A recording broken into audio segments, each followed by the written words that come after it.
Hello बच्चों, चलिए प्रश्नों को पढ़ते हैं। विद्युत चुम्बकीय तरंगें उत्पन्न होती हैं। विकल्प दे रखा है स्थैतिक आवेश के द्वारा।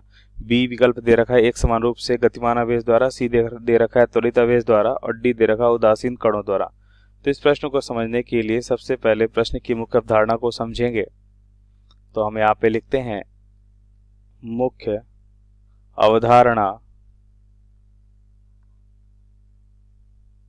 तो सबसे पहले हम देखेंगे कि विद्युत चुम्बकीय तरंगें क्या होती हैं। विद्युत चुम्बकीय तरंगें या विद्युत चुम्बकीय तरंगें क्या होती हैं, इस पर सबसे पहले हम समझेंगे। तो हम देखते हैं कि मैक्सवेल के अनुसार हमने देखा, तो हम लिखेंगे मैक्सवेल के अनुसार, मैक्सवेल के अनुसार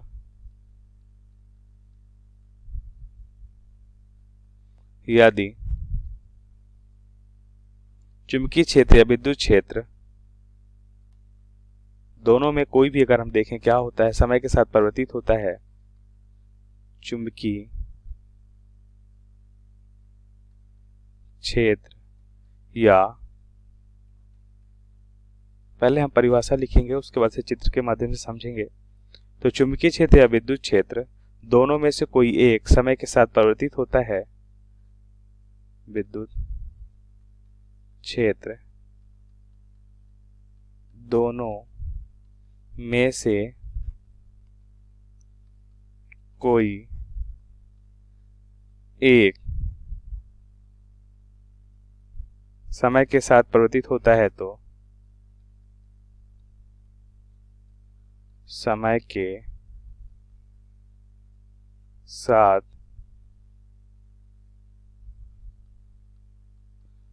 परिवर्तित होता है, तो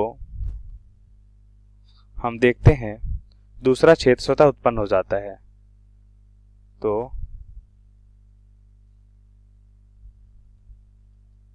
दूसरा क्षेत्र स्वतः उत्पन्न हो जाता है। मतलब हमने देखा कि यदि विद्युत क्षेत्र या चुंबकीय क्षेत्र कोई, इन दोनों में से कोई एक यदि समय के साथ परिवर्तित हो रहा है, अर्थात विद्युत क्षेत्र परिवर्तित हो रहा है, तो चुंबकीय क्षेत्र उत्पन्न हो जाता है। यदि चुंबकीय क्षेत्र समय के साथ परिवर्तित हो रहा है तो विद्युत क्षेत्र उत्पन्न हो जाता है। तो हम देखते हैं कि एक क्षेत्र अगर परिवर्तित हो रहा है तो दूसरा क्षेत्र स्वयं उत्पन्न हो जाता है। इन विक्षोभों में तरंग के गुण होते हैं, इन्हें हम विद्युत चुम्बकीय तरंग कहते हैं। तो यहाँ पे लिखेंगे कि इन विक्षोभों में हम देखते हैं कि क्या होता है, तरंग के गुण होते हैं। इन विक्षोभों में हम देखेंगे तरंग के गुण होते हैं, तरंग के गुण होते हैं, अतः इन्हें विद्युत चुम्बकीय तरंगें कहते हैं। अतः इन्हें विद्युत चुम्बकीय तरंगें कहते हैं। और ये तरंगें क्या होती हैं? विद्युत क्षेत्र और चुंबकीय क्षेत्र परस्पर लंबवत होते हैं और तरंग संचरण की दिशा के भी ये परस्पर लंबवत होते हैं। इसे चित्र के माध्यम से देखें तो हम y दिशा में मान लेते हैं कि विद्युत क्षेत्र और z दिशा में हम बना लेते हैं चुंबकीय क्षेत्र और x दिशा में हम मान लेते हैं तरंग संचरण की दिशा और मान लेते हैं इसका वेग v है। तो हम देखेंगे कि विद्युत क्षेत्र y तल में है, तो चुंबकीय क्षेत्र हम क्या देखते हैं, इस z तल में होता है।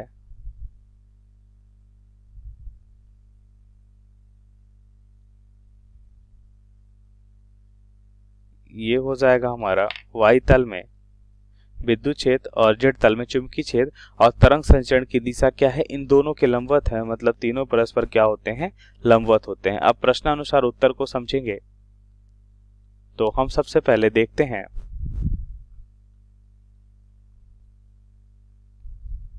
कि हमने मुख्य अवधारणा में अभी जो सीखा इससे हमें यह स्पष्ट है। तो हम लिखते हैं, उत्तर को लिखेंगे कि मुख्य अवधारणा से हमें यह बात स्पष्ट है कि त्वरित या दोलायमान, यहाँ पे लिखते हैं त्वरित या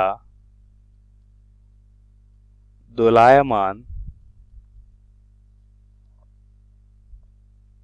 विद्युत आवेश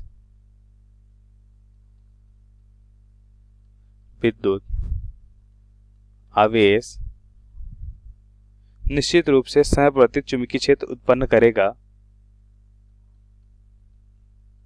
निश्चित रूप से समय परिवर्तित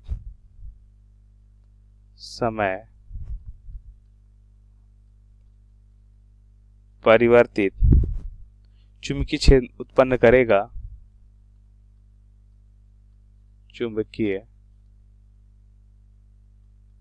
क्षेत्र उत्पन्न करेगा। अतः हम कह सकते हैं कि त्वरित या दोलायमान विद्युत आवेश से विद्युत चुंबकीय तरंगें उत्पन्न होती हैं। तो इसका मतलब यहाँ पे हमारा जो निष्कर्ष होगा वह यह हम लिख सकते हैं कि त्वरित या क्योंकि हमने देखा मुख्य अवधारणा में कि समय प्रति विद्युत क्षेत्र क्या उत्पन्न करता है, चुंबकीय क्षेत्र, या समय प्रति चुंबकीय क्षेत्र क्या उत्पन्न करता है, विद्युत क्षेत्र। तो इसका मतलब यहाँ से हम कह सकते हैं कि त्वरित या दोलायमान विद्युत आवेश निश्चित रूप से समय प्रति चुंबकीय क्षेत्र उत्पन्न करेगा। अतः हम यहाँ पे लिखते हैं कि अतः त्वरित या दोलायमान विद्युत आवेश से विद्युत चुंबकीय तरंगें उत्पन्न होती हैं। त्वरित या दोलायमान विद्युत आवेश से विद्युत चुंबकीय तरंगें उत्पन्न होती हैं। विद्युत चुंबकीय तरंगें उत्पन्न होती हैं। अब हम विकल्प को देखेंगे तो हमें मालूम चल रहा है कि विद्युत चुंबकीय तरंगें कैसी उत्पन्न होती हैं, स्थैतिक आवेश के द्वारा तो नहीं, एक समान रूप से गतिमान आवेश द्वारा तो यह भी नहीं, त्वरित आवेश के द्वारा उत्पन्न होती हैं, उदासीन कण द्वारा तो यह भी नहीं होगा। तो यहाँ पे सही विकल्प हमारा सी है, त्वरित या दोलायमान आवेशों के कारण ही हम देखते हैं विद्युत चुंबकीय तरंगें उत्पन्न होती, क्योंकि हमें मालूम है कि विद्युत समय के साथ परिवर्तित विद्युत क्षेत्र चुंबकीय क्षेत्र उत्पन्न करता है या परिवर्तित चुंबकीय क्षेत्र विद्युत क्षेत्र उत्पन्न करता है। तो यहाँ पे सही विकल्प हमारा सी है। आशा करते हैं आपको समझ आया होगा। धन्यवाद।